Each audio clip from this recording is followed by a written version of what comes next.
Yo people, welcome back to the YouTube channel. You already know what time it is. It's time for another video. Make sure you smash up the likes every single damn time and subscribe if you are new. Post-mortem on a Monday.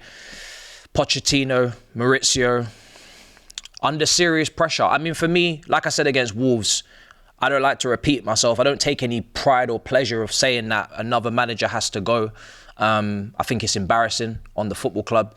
The amount of turnover of managers we've had in such a short space of time under the Clear Lake capital, even worse than the Roman era, if you're talking about the rate, it's wild. But it's the situation, and he has to have his time at the end of the season. He has to go, because you take a look at not even just what's happening on the pitch against Burnley this weekend, right? A shocking result, a disgraceful result, an inexcusable result.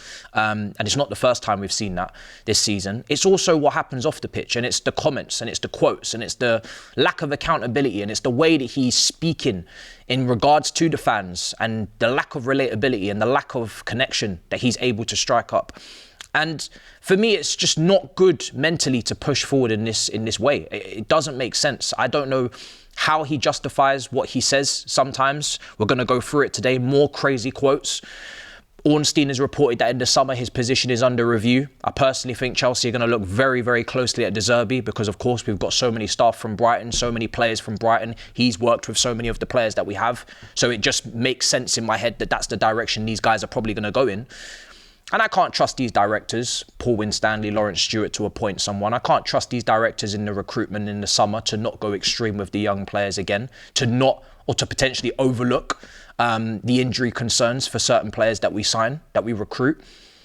So many pillars and posts at this club that are just wrong. So many issues. It's not just the manager, but the manager for me is part of it, because even just forgetting tactics, forgetting systems, mentally, I worry about the way that he kind of justifies what's going on, the way that he will speak with chest to say that we should be fourth on data before the game.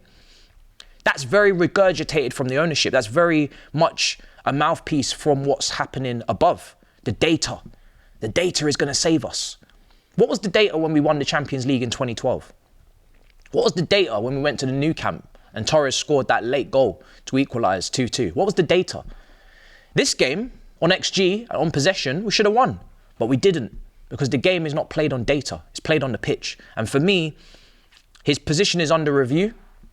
They'll make their decision. But for me, and this is coming from me, I made my decision personally as a fan against Wolves in that 4-2 defeat, and I haven't changed my stance.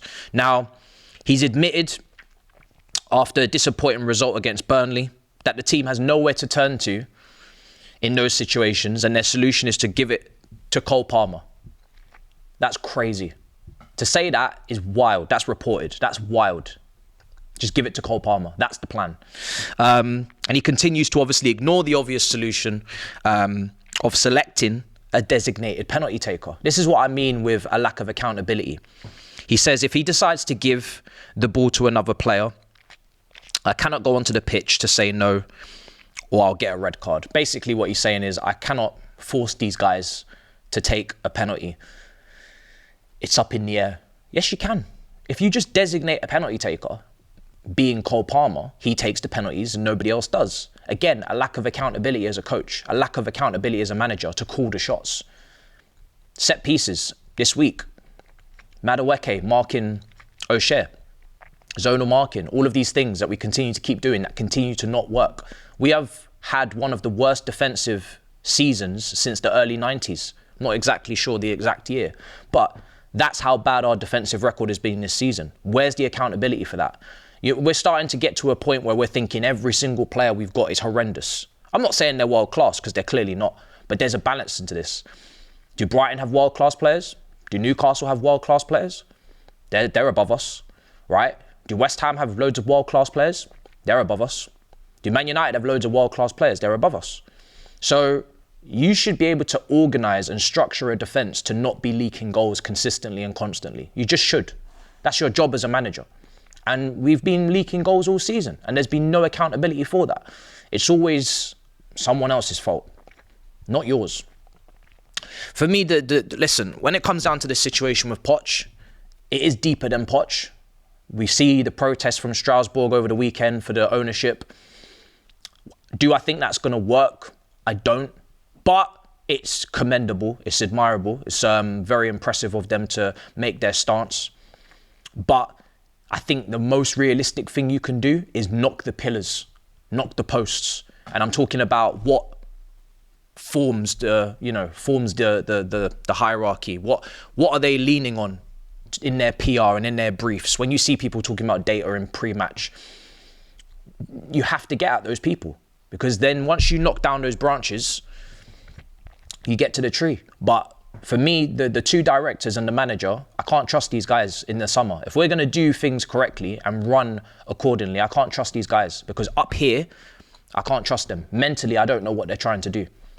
They seem to be, deluding themselves into thinking that this data that they're reading is the truth, is what's representative of what we're watching on the pitch, and it's just not.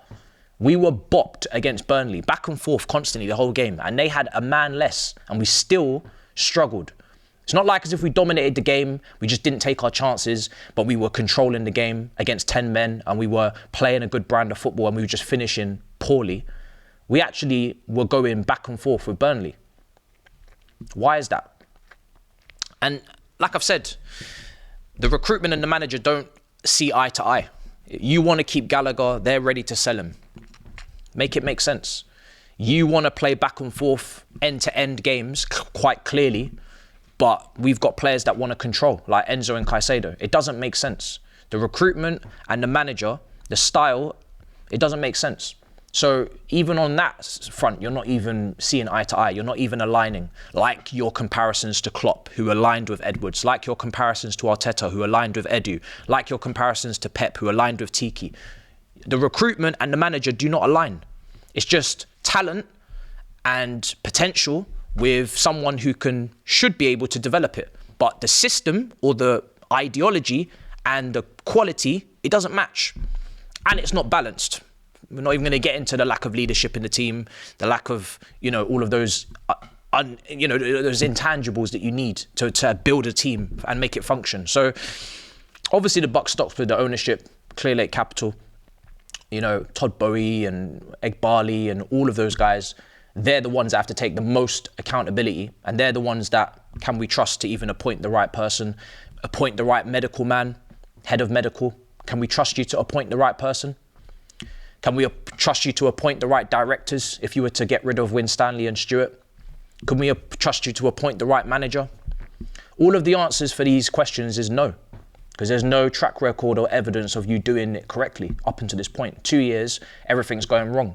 From a financial side, from a medical side, from a playing standpoint, every single part of this club is going south. It's going wrong. There's only a few little glimmers in Parma, Gusto, but I have to stress, those players are young, they can be inconsistent, and next season, they could drop off.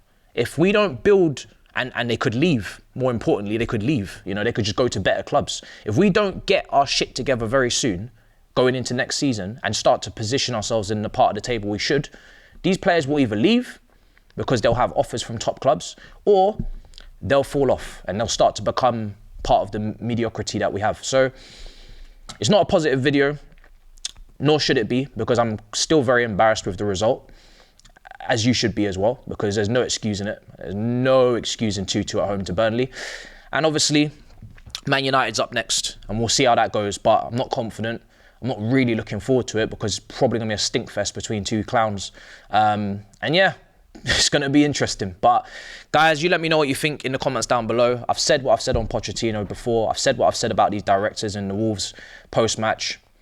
Until I see otherwise, and I don't think this FA Cup is going to, paper over the cracks either, and I don't think we're going to win it, but even if we did, then that's where it is, guys. You've got to knock down all of the pillars, and then the building, which is the hierarchy, comes crashing down. We'll see where we go from there. Smash up the likes, make sure you subscribe. In a bit, people. Peace.